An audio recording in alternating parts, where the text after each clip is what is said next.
నాకు జబ్బు చేస్తే ఆ జబ్బును నయం చేసేవాడు అల్లాహ్ అని పలికాడు ఆయన.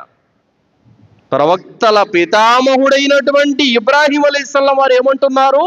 నాకు జబ్బు చేస్తే దాన్ని నయం చేసేవాడు అల్లాహ్ అని అంటున్నాడు. కానీ మీరేమంటున్నారు? నన్ను పుట్టించింది అల్లాహే, మరణింపజేసేది కూడా అల్లాహే, కానీ జబ్బులు మాత్రం తగ్గించేది దర్గాల వద్ద ఉన్నటువంటి ఔలియాలు అన్నటువంటి భావన, విశ్వాసం చాలా మందిలో ఉంది. ఈ విశ్వాసము, ఈ నమ్మకము తౌహీద్కు వ్యతిరేకం.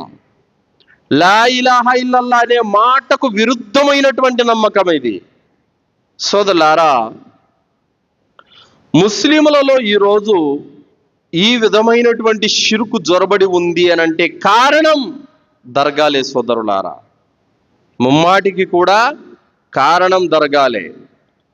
ముస్లిం సమాజాన్ని అంధకారాల వైపు, అజ్ఞానం వైపు తీసుకెళ్తున్నటువంటి పీఠాధిపతులు, ముజావర్లు, ఫకీర్లు ఎవరైతే ఉన్నారో వీళ్ళందరూ కూడా అల్లాహ్తో భయపడాలి.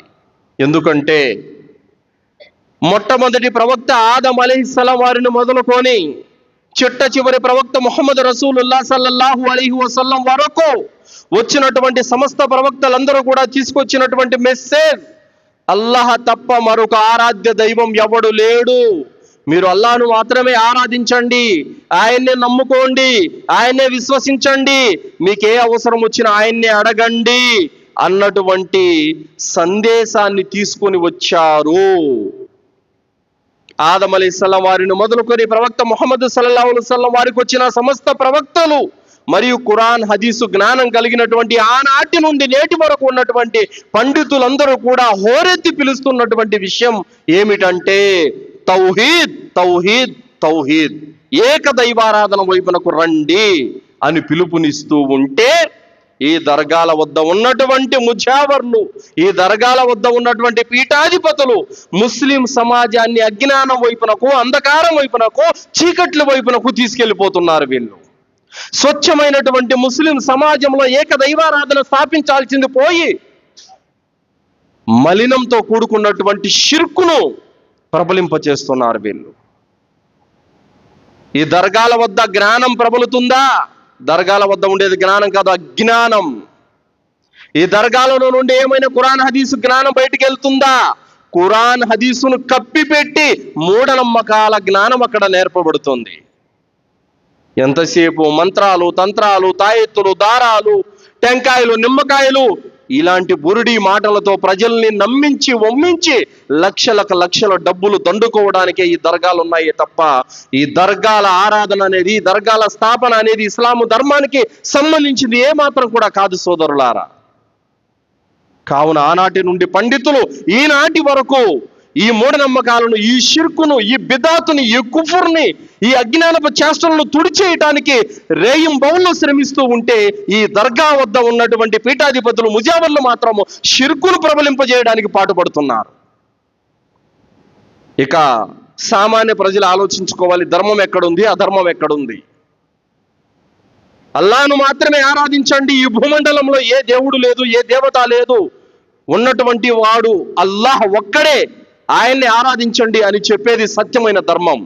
లేదు, అల్లాహ్తో పాటు ఆ బాబా కూడా దేవుడే, ఈ బాబా కూడా దేవుడే, ఈయన కూడా ఔలియా దేవుడే, ఆ ఔలియా దేవుడే, ఈ సమాధిలో దేవుడు ఉన్నాడు, ఆ సమాధిలో దేవుడు ఉన్నాడు అన్నటువంటి మెసేజ్ ఇచ్చేటటువంటి ప్రతి వాడు కూడా శైతానే. సోదరులారా,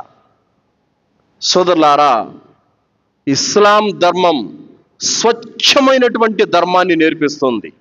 కానీ ఈ దర్గాల వద్ద ఉన్నటువంటి ఆ స్వాములు ఎవరైతే ఉన్నారో వీళ్ళ స్వచ్ఛమైన ధర్మంలో కాస్త మురికిని తీసుకొని కలుపుతున్నారు. కేవలం వీళ్ళ స్వార్థాల కోసం, వీళ్ళ యొక్క పొట్టకూటి కోసమే ఇదంతా కూడా చేస్తా ఉన్నారు. సోదరులారా, దర్గాలలో ఉండేటటువంటి పీఠాధిపతులు, ముజావర్లు వీళ్ళెవరైతే ఉన్నారో వీళ్ళందరూ కూడా అల్లాహ్తో భయపడాలి. అల్లాహ్ తప్ప మరొక ఆరాధ్య దైవం ఎవడు లేడు అనే కలిమా మీద ఉండవలసినటువంటి ముస్లింలను తీసుకెళ్లి దర్గాల్లో ఉన్న ఔలియాను కూడా దేవుళ్ళే, వీళ్ళను కూడా నమ్ముకోండి అనే నమ్మకం వైపునకు తీసుకెళ్తున్నారు. మసీదులలోకి వచ్చి 5 పూటల నమాజు స్థాపించి అల్లాహ్ను ఆరాధించండి అని చెప్పాల్సినటువంటి ముస్లిములకు అదే ముస్లిములను తీసుకెళ్లి దర్గాల దగ్గర సజ్దాలు చేపిస్తా ఉన్నారు. అల్లాను తప్ప ఇంకెవరిని కూడా మీరు వేడుకోకండి, ఇవికి ఏదైనా అవసరం వస్తే అల్లా దగ్గర మాత్రమే మీరు దువా చేయండి అని చెప్పాల్సింది పోయి చచ్చిపోయిన సమాధుల దగ్గర కూడా మీరు దువాలు చేసుకోండి అని చెప్తున్నారు. అల్లా కోసం తప్ప ఇంకెవరి కోసం కూడా మీరు మొక్కుబడులు చేసుకోకండి అని చెప్పాల్సింది పోయి దర్గాల్లో ఉన్నటువంటి ఔలియాలకు కూడా మీరు మొక్కుకోండి అని చెప్తా ఉన్నారు. సోదరులారా, ఇస్లాం ఏదైతే బోధిస్తుందో వాటన్నిటికీ ఆపోజిట్లో ఉంటుంది ఈ దర్గాల ఆరాధన. కావున సోదరులారా, ఇస్లాం ధర్మం పవిత్రమైనటువంటి ధర్మ స్థాపన కొరకు మనకు మెసేజ్ ఇస్తుంది సోదరులారా. కానీ ఈ దర్గాల వద్ద శైతాను ఆరాధన వైపునకు పురుకొల్పుతుంది సోదరులారా,